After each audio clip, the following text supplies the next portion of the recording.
Hello everyone, welcome to my channel. বন্ধুরা, বাড়িতে তো সবাই রুটি তৈরি করেন বা বানান। প্রত্যেক দিন তো এই কাজটি করতে হয় আমাদেরকে। তো ঘরোয়া পদ্ধতি কিভাবে রুমাল রুটি তৈরি করবেন তো তোমাদের সঙ্গে আমি শেয়ার করব। তো আমি এখানে বন্ধুরা গ্যাসে একটি পাত্র বসিয়ে দিয়েছি আর নর্মাল আমি জল দিয়ে দিয়েছি পরিমাণ মতো। যে যেরকম বানাবে সেরকম জল দিয়ে তোমরা তৈরি করতে পারো। আর দিয়ে দিয়েছি সামান্য লবণ দিয়ে এটাকে সুন্দরভাবে ফুটিয়ে নিচ্ছি জলটাকে ফোটার পরে আমি এখানে দিয়ে দিয়েছি ময়দা। তোমরা চাইলে এখানে আটাও দিয়ে এই কাজটি করতে পারো। তো বন্ধুরা, এখানে আমি পরিমাণ মতো ময়দা দিয়ে এটাকে আমি নেড়ে চেড়ে একটা খামির বানিয়ে নেব। তো এইভাবে আমি এটাকে ঠান্ডা করে একটুখানি মুথে নিয়েছিলাম। নামার পরে আবারও আমি প্রায় 5 মিনিটের মতো এটাকে সুন্দরভাবে মুথে নেব। তো বন্ধুরা, এই রুটিটি এতটাই নরম হবে, মুখে দিলে মিলিয়ে যাবে।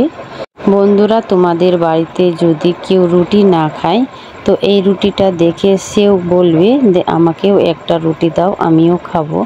তো বন্ধুরা, এইভাবে আমি রুটিটাকে সুন্দরভাবে একটু একটুখানি ডো নিতে হবে এবং পাতলা করে এই রুটিটাকে বেলতে হবে। তো চাটুর মধ্যে এইভাবে আমি সুন্দরভাবে পাতলা করে বেলে নেব। বন্ধুরা, এই রুটিটা যদি তোমরা 2 দিন ভরে রেখে দাও তো এই রুটিটা শক্ত হবে না, নরম তুলতুলেই থেকে যাবে। বিশ্বাস না হলে একবার বাড়িতে ট্রাই করবেন।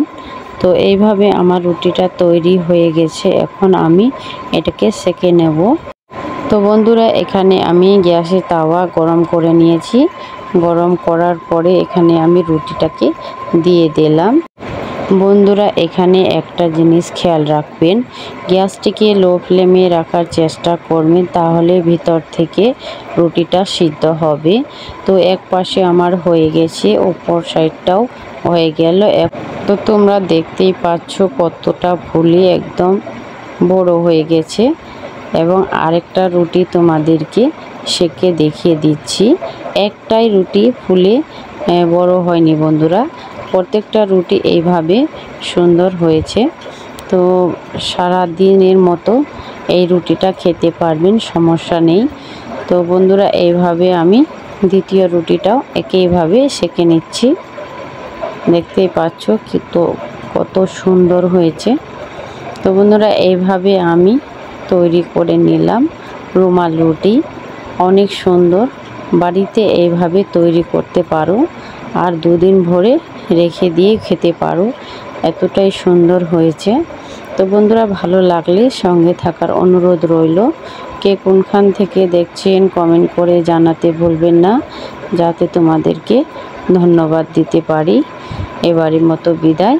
সবাই ভালো থেকো, সুস্থ থেকো।